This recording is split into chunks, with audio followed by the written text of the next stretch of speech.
una nueva conferencia acerca de la vida después de la muerte. Una conferencia en conmemoración del Día de los Muertos. Con ustedes, pues, el venerable maestro Samael Aumbeor en otra conferencia. Ha llegado, pues, una fiesta anual para nosotros y para todo el mundo, bastante importante, y es claro que no podemos pasar tal fecha sin hablar de ella. Me refiero en forma clara a la fiesta de los muertos. Mañana ya la tenemos y hay necesidad, pues, de que expliquemos algo sobre los misterios de la vida y de la muerte.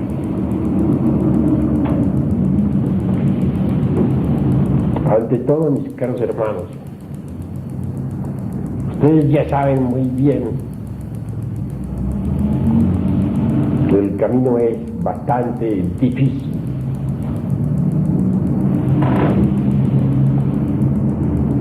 Jesús el Cristo nos habló del camino secreto diciendo: angosta es la puerta y estrecho el camino que conduce hasta la luz, y muy pocos son los que lo hallan. Hermes Trismegisto, el 3 veces grande dios Ibis de Thoth, viva encarnación del dios Osiris, nos legó la ciencia maravillosa de la alquimia.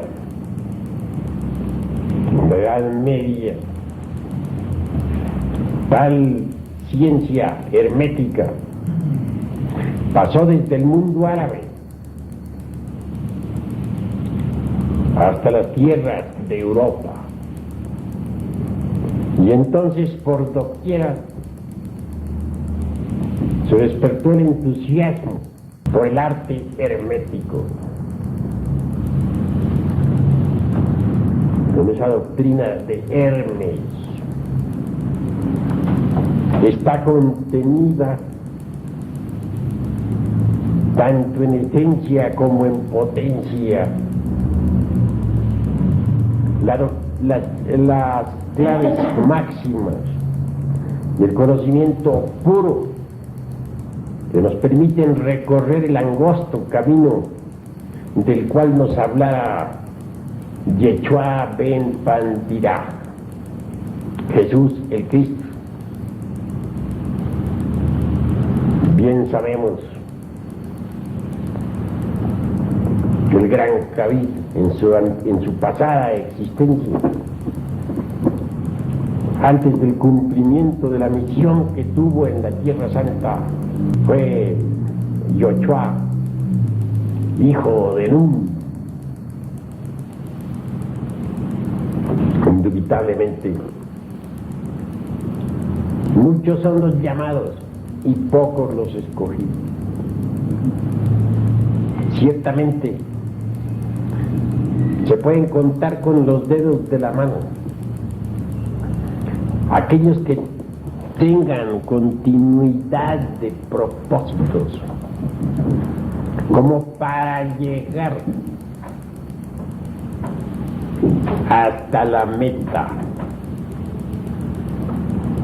Afortunadamente tenemos el cuerpo de doctrina, los principios, los fundamentos que debidamente estudiados y vivenciados nos permiten, de hecho y por derecho propio, recorrer la senda del filo de la navaja. Aquellos que nos trajeron la doctrina siempre fueron grandes avataras, cristalizaciones logoicas, pues no es posible concebir a un mensajero que venga de lo alto, sino como una emanación o cristalización o manifestación del logos en nuestro mundo.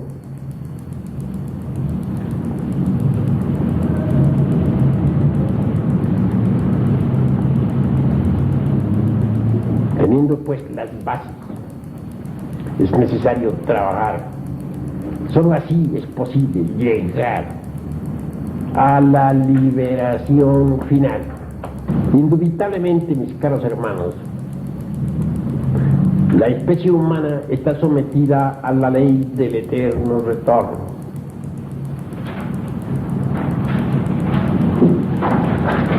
Ya lo hemos repetido muchas veces, de que cada ciclo de manifestación, cada ciclo de existencias está formado por 108 vidas. Se nos dan siempre, se nos asignan 108 existencias. Si en ellas no nos autorrealizamos, es obvio que quedamos sometidos entonces a esa otra ley citada por el gran avatara Krishna del Indostán, quien vivió hace unos 1000 años antes de Jesús. Me refiero pues a la ley de la transmigración de las almas, o metempsicosis de Pitágoras. Quienes no se autorrealizan durante las 108 existencias, indiscutiblemente deberán involucionar dentro del reino mineral sumergido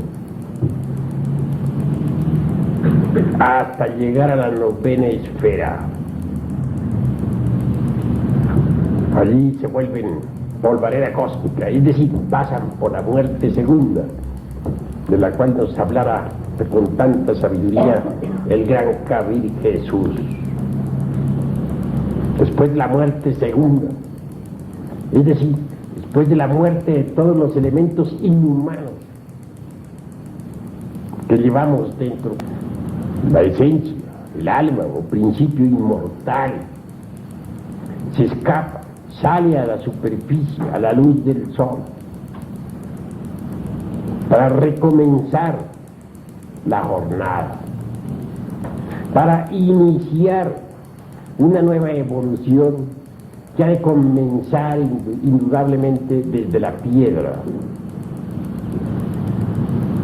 que ha de continuar en el vegetal y proseguir más tarde en el estado animal hasta reconquistar completamente el estado humano o de humanoide, mejor dijéramos, que otrora se perdiera. Al regresar otra vez al estado de humanos o humanoides, se nos asignan nuevamente 108 existencias. Si nos autorrealizamos en el nuevo ciclo de vida, es magnífico. Si fallamos, es obvio que el proceso se seguirá repitiendo. Y así, mis caros hermanos, así nos toca a nosotros todos autorrealizarnos o seguir vagando por el valle del samsara, metidos en esta gran rueda fatal que siempre gira 3000 veces. Es obvio que después de la vuelta última, las oportunidades se cierran y quienes no hayan logrado la autorrealización, el adeptado, tendrán que sumergirse en el espíritu universal de vida, pero sin maestría. Tendrán la felicidad, pero sin el adeptado. Alcanzarán la dicha, pero no lograrán la autorrealización. Se convertirán simplemente en elementales del universo, y eso es todo.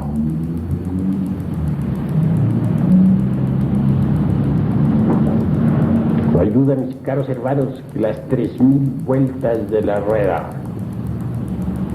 resultan dolorosas. Quienes hemos estudiado a fondo la doctrina que se relaciona con la autorrealización íntima del ser, llegamos a la conclusión lógica de que no todos los seres humanos son capaces de autorrealizarse. También es cierto y de toda verdad que no todas las mónadas o chispas divinas emanadas de entre el seno del espíritu universal de vida tienen interés en la maestría.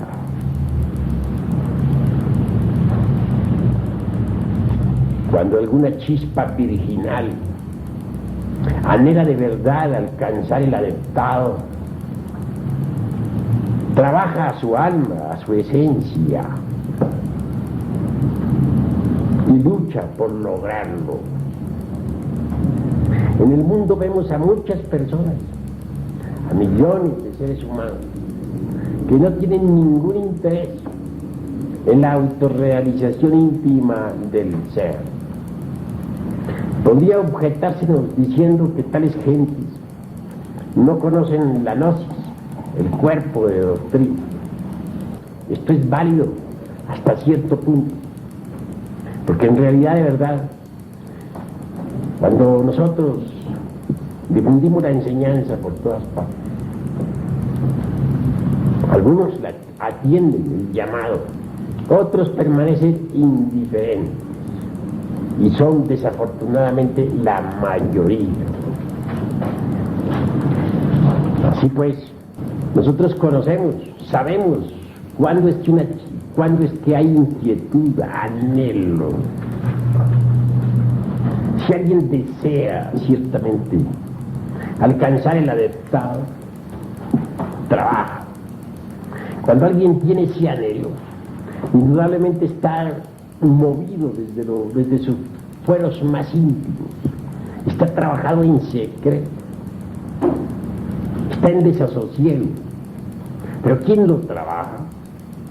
Su propia chispa virginal, su real ser, porque éste en sí mismo desea alcanzar la maestría. Más repito, no todas las chispas virginales anhelan la maestría.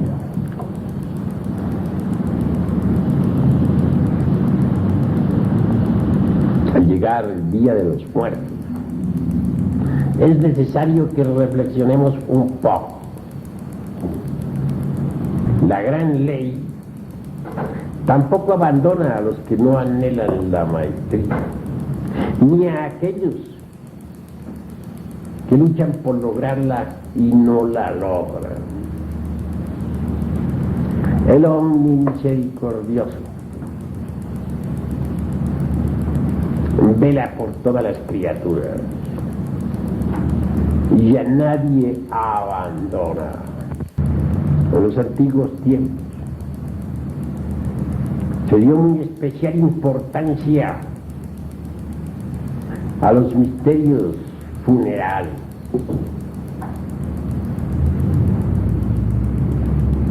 En Egipto se progresó mucho con los embalsamamientos,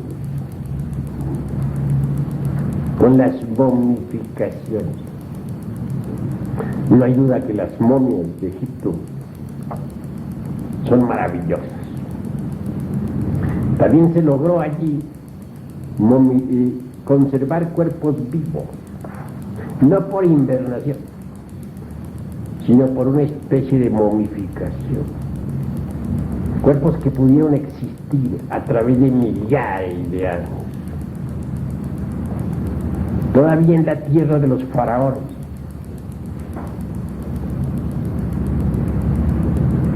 Existe bajo el suelo, ya debajo de las pirámides, o en lugares reservados y secretos, cuerpos vivos de maestros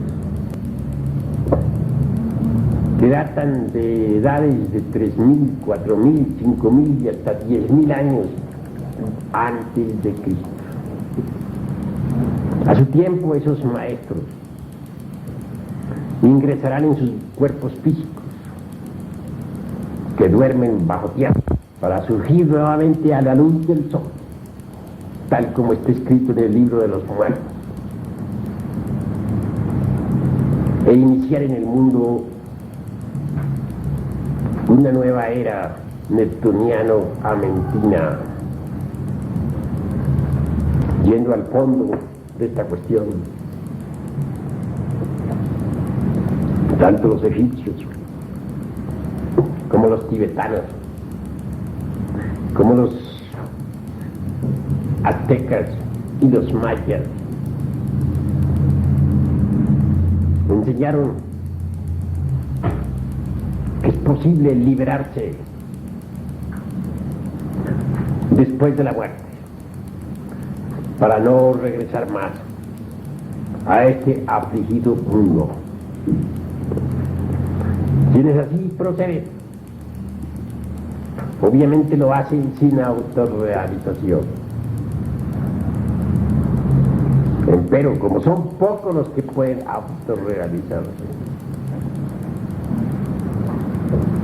es preferible siempre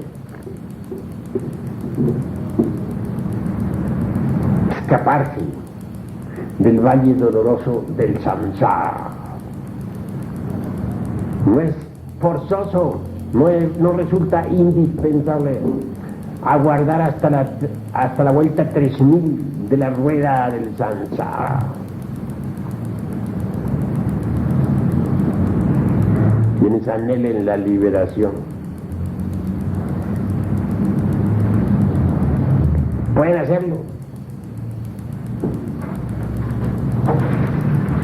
aunque no logren el adeptado,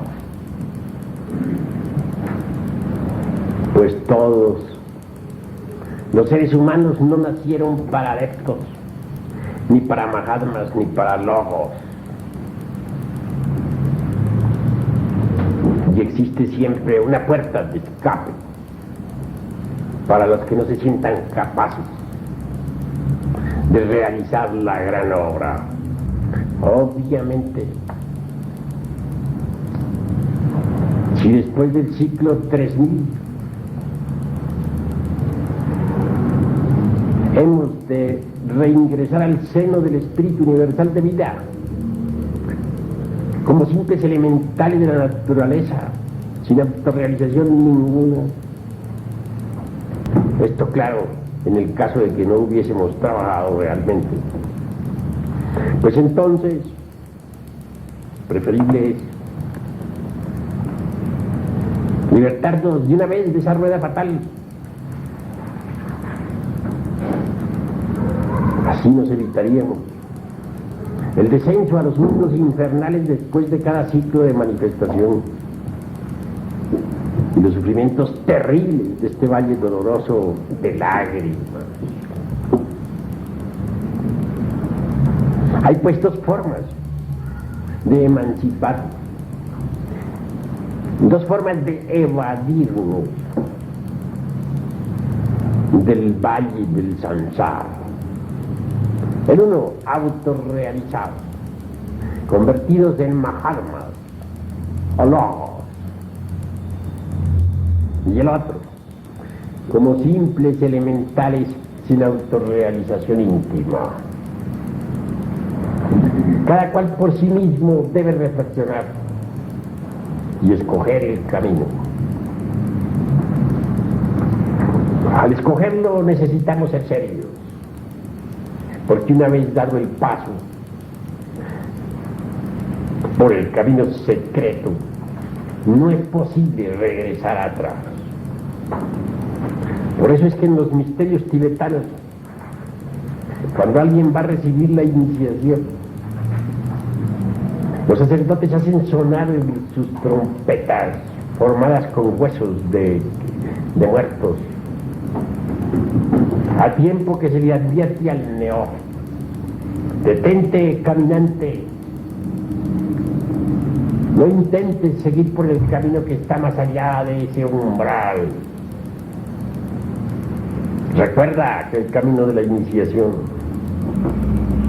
está lleno de lágrimas, dolores, sufrimientos.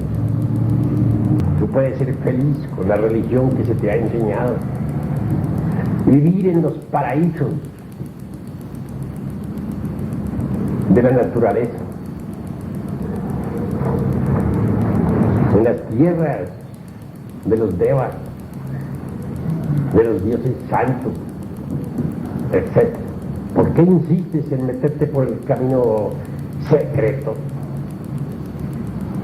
Si el neófito, a pesar de todo, dice: nada puede detenerme, yo recorreré la senda del filo de la navaja, yo voy por el sendero de la autorrealización íntima, nada podrá desviarme. Obviamente recibirá la iniciación, mas si plagiare, entonces tendrá forzosamente que buscar la emancipación común por el entendimiento, aquel tipo de liberación sin autorrealización. No podrá ser un sol, pero se contentará con ser una estrella.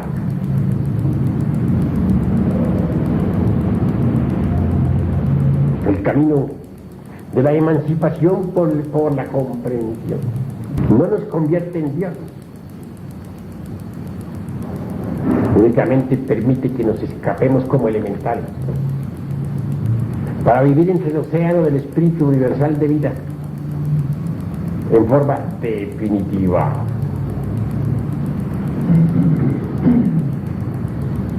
No es forzoso llegar hasta el ciclo 3000 de la vuelta de la rueda del samsara. Aquellos que ya no quieran vivir, los que estén desencantados de la vida, los que hayan bebido en el cáliz de todas las amarguras y que en modo alguno se sientan lo suficientemente preparados como para hollar la senda que los ha de convertir en dioses más allá del bien y del mal. Pueden hollar la senda del menor esfuerzo, aquella que tan solo nos convierte en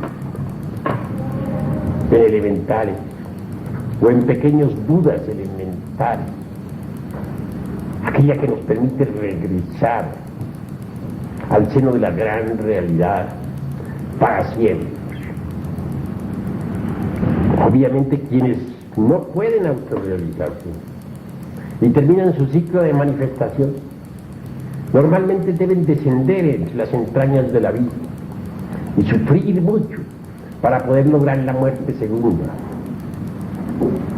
Después de la misma viene la emancipación de la esencia elemental. Esta convertida en elemental inicia una nueva evolución. Eso, naturalmente, eso que hemos de hacer, o eso que la naturaleza ha de hacer por nosotros, dentro de las entrañas de la tierra, podemos hacerlo a voluntad, aquí y ahora, y evitarnos la bajada entre las entrañas del abismo. Si la naturaleza ha de desintegrar el ego, el mí mismo, el sí mismo,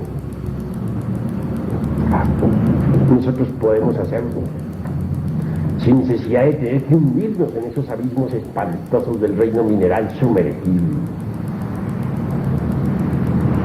Si hemos de quedar convertidos en elementales después de la muerte segunda, podemos quedar convertidos en elementales aquí y ahora, sin pasar por esa amargura. Así pues hay misericordia. El eterno Padre cósmico común, el omnimisericordioso, jamás abandona a nadie. En la muerte existen misterios extraordinarios. Quien quiera realmente emanciparse y no volver jamás, debe empezar por conocer la doctrina. Se hace indispensable disolver el ego, el yo, el mí mismo, el sí mismo. No podría exigirse a una criatura humana que logre la perfecta eliminación radical del ego aquí y ahora. Pues no está preparada. Pero si puede, cualquier criatura, si así se lo propone, si quiere emanciparse, eliminar pues el ego, el yo, aunque sea en parte. Después de la muerte continuaría el resto del trabajo.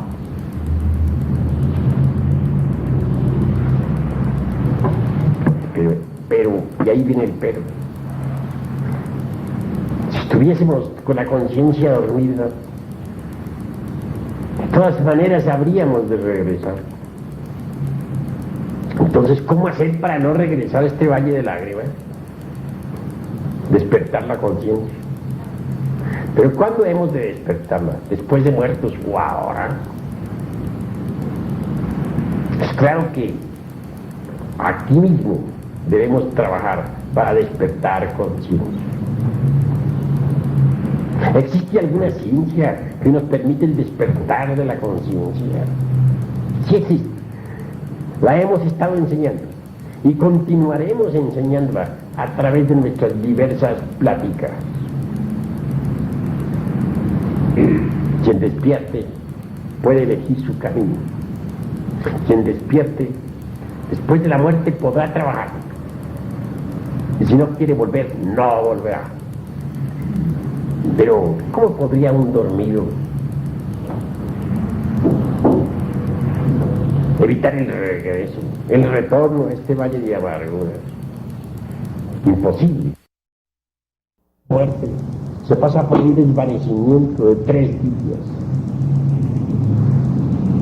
una especie de desmayo, después de los cuales pues se siente uno reconfortado, reanimado. Si se encuentra alerta y vigilante el difunto, si verdaderamente no tiene la conciencia dormida, si verdaderamente tiene anhelo, podrá evitar el retorno a este valle de amargura.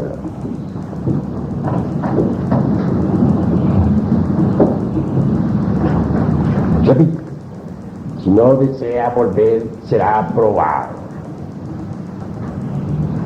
La Madre Divina, el Padre que está en secreto, o el Padre Madre en su totalidad, pues cada cual tiene su Padre que está en secreto y su Divina Madre Kundalini, le someterán a prueba. Asumirán ante él, por ejemplo, en un momento dado, una figura terrible, sobrehumana, con el propósito de probar al difunto. Mas este permanece firme como el acero. Es claro que saldrá victorioso. Mas esa no es la única prueba. Existen muchas otras. El difunto que no quiera volver no debe dejarse atraer por los familiares, por el apego a hermanos, hermanas, hijos, hijas, porque se perjudica a sí mismo, atraído por esos seres queridos que dejó en el mundo. Es claro que retornará, se reincorporará nuevamente. Si se quiere no volver, hay que perder todo apego después de la muerte a aquellos que dejamos en este valle de lágrimas, después de que uno ha dejado el cuerpo. La naturaleza tiene múltiples medios, sistemas para hacernos regresar o reincorporar, y nosotros debemos comprenderlo. Ante todo, no está de más que ustedes sepan que después de la muerte debemos revisar la vida que acaba de pasar. Empezaremos por el último instante, por aquel que precedió a nuestra agonía. Tendremos tendencia a vivir en la misma casa donde morir, a recorrer por las mismas calles por donde otrora caminábamos. En una palabra, queremos recoger nuestros pasos. Los vamos recogiendo conforme vamos reviviendo las distintas edades de la existencia que acaba de pasar. Es claro que esta retrospección no es meramente intelectiva. Uno vuelve a vivenciar después de la muerte todos los hechos, todos los sucesos, todos los acontecimientos de la vida que pasó. Y conforme los va reviviendo, va asumiendo también el aspecto que tuvo en cada una de sus edades. Si murió anciano, se verá viejo, y después se verá convertido en el sujeto maduro, y luego en el joven, y después en el adolescente, y por último en el niño. Revivirá así toda su existencia con el propósito de arreglar cuentas, de hacer un balance sobre sus buenas y malas obras. Quiero que sepan ustedes, mis caros hermanos, que el ser está formado por muchas partes. Maestro, antes de terminar esta grabación, no queremos nosotros de ninguna manera desaprovechar el momento para hacerle una pregunta que siempre hemos tenido pues cierta inquietud. Carlos Marx negó de cierta manera, con su dialéctica y su doctrina materialista, negó la existencia de Dios, la existencia de espíritu, la existencia de alma, y que cuando el hombre muere pues se acabó y no apareció por ninguna parte. Sin embargo, los físicos están demostrando a través del arte de la fotografía que ya han fotografiado pues el aura de una persona, han fotografiado inclusive egos o lo que llaman almas andando por ahí, y están penetrando dentro del mundo ultrafísico. ¿Usted qué explicación nos puede dar sobre este aspecto, maestro? Bueno, Carlos Marx era judío.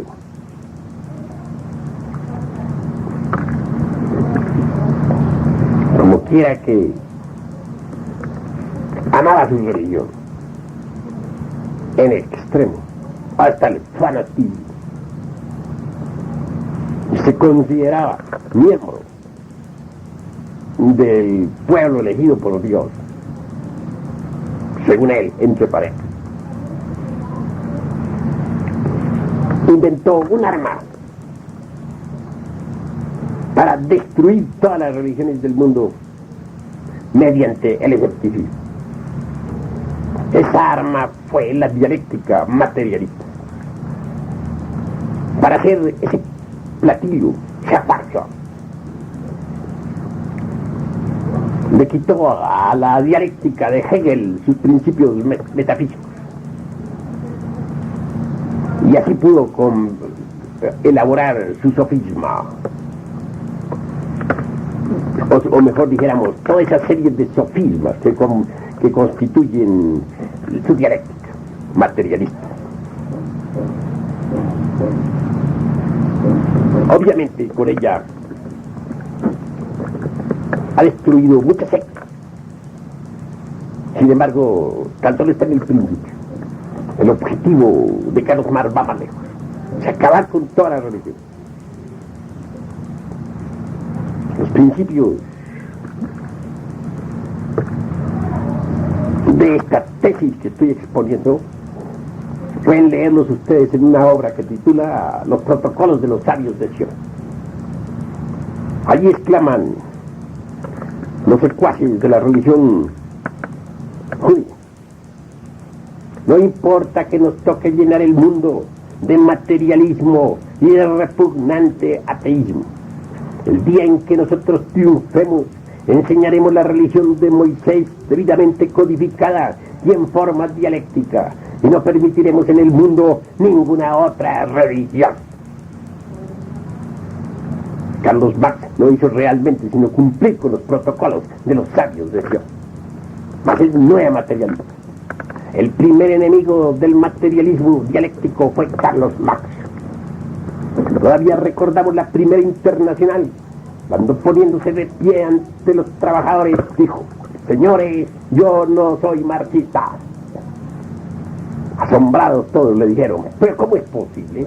Si usted es nuestro maestro, ¿cómo no va a ser marxista? Y por 3 veces respondió: no soy marxista, no soy marxista. Debido a esto, vino una división de los líderes trabajadores.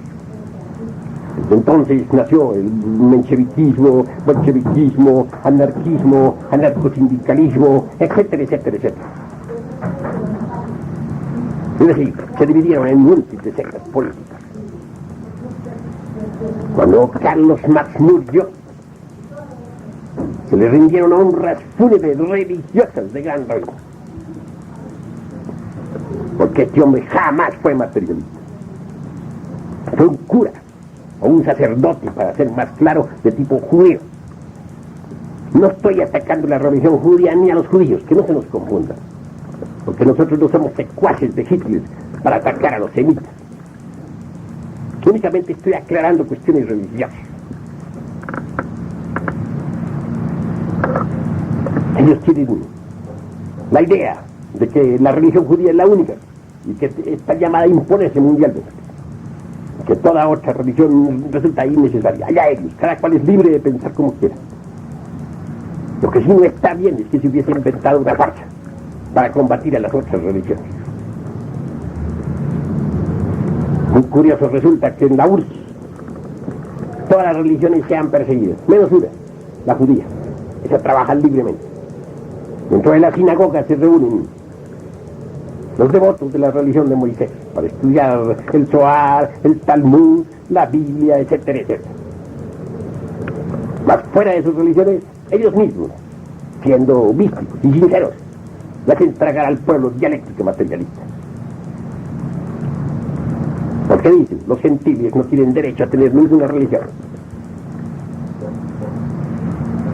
Son bestias de carga que Dios ha puesto para nuestro servicio. Así pues, no quiero con esto, repito, atacar a los judíos. En cuestión de religiones hay muchos fanatismos, y un fanatismo más o un fanatismo religioso menos, eso es muy común en el mundo. Estoy únicamente aclarando cuestiones religiosas. Tampoco estoy diciendo que los judíos sean perversos. ni nada por el estilo. Hay millones de hombres y mujeres que trabajan, que se ganan la vida con el sudor de su frente. Niños, ancianos que merecen nuestra consideración. Jamás seríamos nosotros consejeros émulos de Hitler. Nunca caeríamos en el error hitleriano de perseguir a los pueblos. Pero hay líderes fanáticos en el campo religioso. Y de eso no tiene la culpa el pueblo judío. El Carlos Marx fue un sacerdote, es verdad. El arma que inventó la inventó con un solo propósito: acabar con las otras religiones.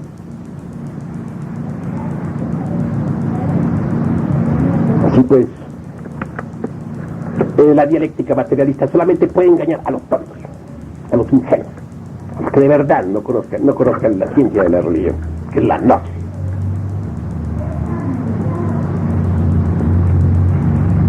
Y eso es todo. La ciencia de la religión va muy lejos.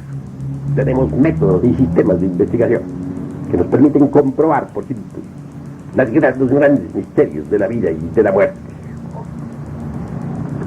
Muchos experimentos se han hecho en el campo de la metafísica. Se han tomado fotografías, por ejemplo, de fantasmas. Hay miles de documentos sobre cuestiones psíquicas. En la Sociedad, por ejemplo, de Investigaciones Psíquicas de Londres, existen multitud de documentos, de pruebas sobre los acontecimientos metafísicos, sobre las realidades que están más allá del mundo tridimensional de Euclides. Ya se logra, por ejemplo, con aparatos muy finos, basados en rayos infrarrojos, fotografiar acontecimientos o asesinatos después de estos haber sucedido. En el Brasil ya hay lentes con los que se puede fotografiar el agua. Tales lentes con un poquito de mayor perfección podrán fotografiar, pues, a las criaturas que viven en el mundo ultrasensible. También podrán fotografiarse en los cuerpos astrales, mentales, etc. La óptica está perforando, de hecho, la cuarta coordenada. Aparatos acústicos maravillosos irán asombrando al mundo cada día más. Y llegará el día en que se podrán inventar lentes y aparatos acústicos lo suficientemente fuertes como para permitir comunicar a los vivos con los muertos. Entonces las gentes que viven en el ultra, que viven en la cuarta, en la quinta, en la sexta dimensión, podrán, mediante lentes especiales, ser visibles y tangibles aquí en el mundo físico. Sus voces podrán ser escuchadas por las gentes del mundo tridimensional, del mundo denso, físico. Cuando eso sea, cuando avance un poquito más la óptica, la acústica, será fácil establecer una intercomunicación entre los mundos. Los vivos y los muertos podrán platicar entre ellos. Y esto no demora mucho, porque ya se está perforando la cuarta dimensión con lentes muy especiales. También se está perfeccionando la acústica. Y si un día es cierto, se podrá escuchar perfectamente el sonido de los microbios y descubrir hasta su modo de comunicación entre ellos. También es cierto que se podrá escuchar los sonidos del ultra y las voces que vienen de los desencarnados. Por último, se podrán perfectamente juntar lentes ultrasensibles y aparatos especiales de audición, también hipersensibles, para platicar con las gentes de otros mundos. Esa es la cruda realidad de los hechos. Entonces se verá, el universo todo está formado por distintas dimensiones naturales que se compenetran mutuamente sin confundirse. El mundo tridimensional de Euclides no es todo. Más allá de este mundo tridimensional de Euclides existe la cuarta coordenada. mucho más allá, que es el tiempo, y mucho más allá de esta cuarta coordenada hay una quinta coordenada formada por el mundo molecular y una sexta que formada por algo que está más allá, dijéramos, del mundo del tiempo y de la eternidad. Y por último la dimensión cero desconocida. Así pues, el mundo tridimensional de Euclides ya lo conocemos, largo, ancho y alto. La cuarta vertical es el tiempo. La quinta, la eternidad. La sexta está más allá de la eternidad y del tiempo, y la séptima es la dimensión cero desconocida, que es la del espíritu puro. Que exista, que se puede inventar lentes finos capaces de percibir la vida en otras dimensiones de la naturaleza, no es extraño. Mucho se ha descubierto ya con el mesón K. Este se comporta fuera de la ley del apareamiento. Se ve perfectamente que está, dijéramos, interferido por leyes de un universo paralelo. Y es cierto, la existencia de los universos paralelos está demostrada. En la cuarta vertical está el universo paralelo de la quinta. Hay un universo paralelo, claro. Y en la quinta otro, y en la sexta otro, y en la séptima otro, etcétera, etcétera, etcétera.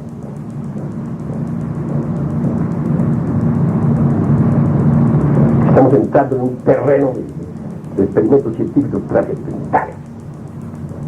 La óptica avanza, la acústica avanza y la comunicación entre gentes de distintas dimensiones será un hecho concreto dentro de muy poco tiempo. Entonces quedará desenmascarado públicamente Carlos Marx.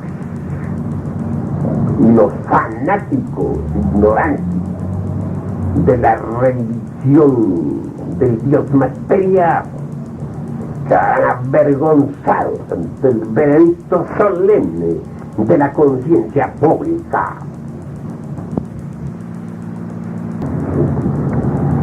Todavía nos acordamos de aquellas palabras escritas por Carlos Marx en una revista de París durante su tiempo.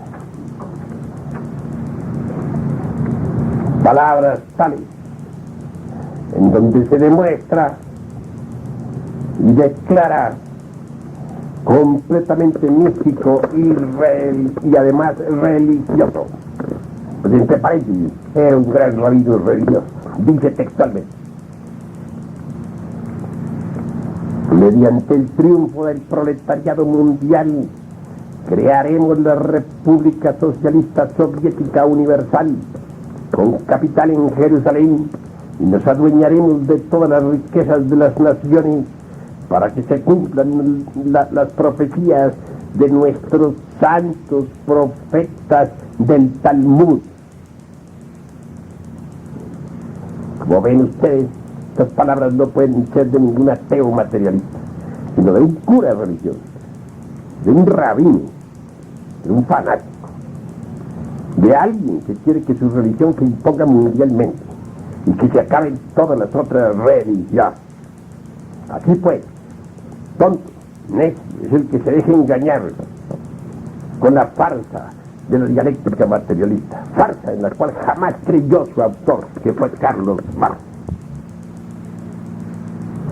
Maestro, a través de esta disertación o esta explicación suya, pues se me ocurre hacerle una nueva pregunta que viene muy al caso. A propósito, pues, del materialismo, el ateísmo y todas esas cosas, pues los religiosos y los pastores, sacerdotes, etcétera, hablan mucho del anticristo, pero realmente nunca nos han dado una explicación exacta sobre qué cosa es el anticristo.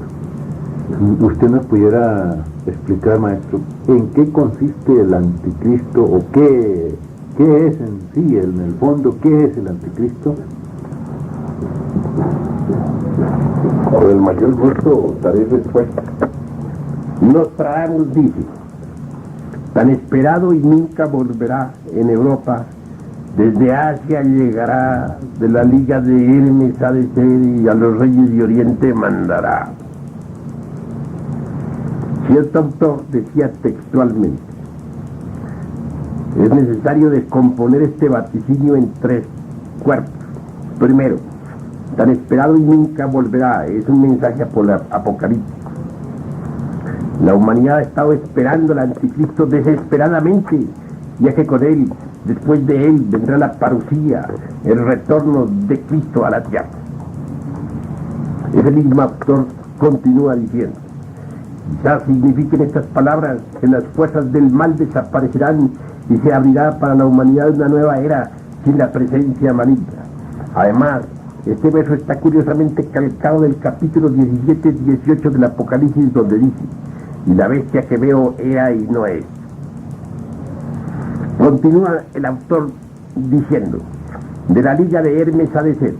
Si el anticristo es encarnación satánica, debe ser hombre de inmenso poder, ya que del Apocalipsis se desprende que se divinizará, es decir, que llegará a tener poderes casi divinos. Pues, aunque tenga en sus manos las posibilidades de Satanás, el anticristo será un hombre con todas sus limitaciones. ¿Qué se sabe de él? Que ha nacido y que vendrá con su inmenso poder a asumir el papel destructor máximo. El papel de destructor máximo. ¿Dónde ha nacido? En Asia, probablemente en Asia Central. ¿Qué hará hasta los 18 años en que inicie su vida pública?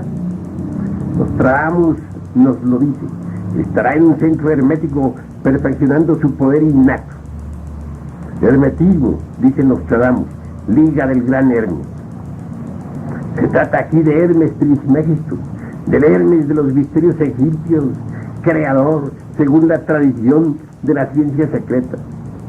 Las teorías esotéricas consideran que Hermes Trismegisto fue el ser humano que se acercó más a la divinidad y solo fue superado por Cristo, que logró el paso total, porque si bien era hombre, era persona divina.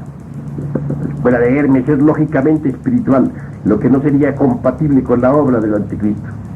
Pero si Nostradamus asegura que el anticristo nacerá de la liga del gran Hermes, o sea, de los grandes herméticos, debía tener una razón poderosa para decirlo.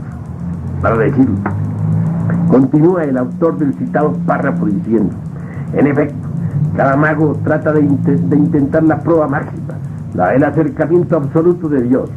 Lógicamente todos fracasan, pero algunos logran resultados sorprendentes. Si el hermetismo es de carácter espiritual y la negación del espíritu reside en el anticristo, ¿cómo se puede entender la idea de Nostradamus? Los investigadores franceses Saint-Yves y otros nos dicen en sus respectivos trabajos que después de un cataclismo que barrió con una civilización atlántida muy avanzada, donde existía para los iniciados supremos el secreto de la inmortalidad, los detentores del conocimiento se instalaron en un inmenso sistema de cavernas bajo el Himalaya, y desde allí estos hijos de la inteligencia de fuera se dividieron y tomaron sendas opuestas. Los espiritualistas dirigen hoy al mundo desde un punto llamado Agartha o Agarthi, mientras que los satanistas lo hacen desde otro llamado Shambhala. Los primeros habrían creado espiritualmente a grandes iniciados, como por ejemplo Mahatma Gandhi, y los segundos dirigen los elementos y las masas humanas en el culto de la violencia y del poder.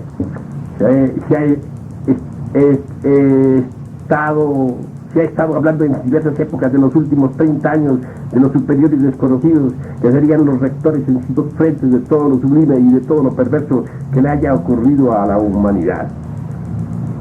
De Asia aparecerá en Europa y reinará sobre todos los reyes del Oriente. Debe entenderse en forma invertida, o sea, que dominará primero en el Oriente, donde ha nacido antes de emprender su guerra contra el Occidente, es decir, entre sus 18 y sus 32 años, más o menos. Digamos, para finalizar este punto, que Nostradamus nos da, a través de distintas centurias, todos los antecedentes cronológicos con fechas siempre astrológicas de la llegada del anticristo, y que son 1963, 1 de abril, nacimiento de la bestia en el Asia Central. 1972, inicia su acción bélica Arabia. 1981, inicia su vida pública la bestia. 1996, la bestia invade el mundo. 1999, muerte de la bestia y triunfo de la cristiandad. Este último año, con el reino del sol, vendrá pues una era de oro para la tierra. Desarrollamos algunas de estas fechas en la centuria 1072, una de las más enigmáticas. Dice Nostradamus: 1999, 7 meses después, del cielo bajará un gran rey del horror y resucitará el rey Angoulême, y después una guerra hará el mundo mejor. Séptimo mes, 7 meses después de este año de 1999, ¿y quién vendrá? Un gran rey de horror, pero además un rey que bajará del cielo para resucitar no a los muertos sino a los justos, a aquellos que el Apocalipsis señala como no habiendo adorado a la bestia y hayan perdido la vida por haber rendido testimonio de Jesús. Y como ya lo vimos, el rey Enrique el Grande es para Nostradamus símbolo de la mejor actitud cristiana de todos los tiempos. Este gran rey podría ser Cristo, a quien Nostradamus no se atreve a nombrar. Es la clave de la fecha y se pueden hacer estas deducciones.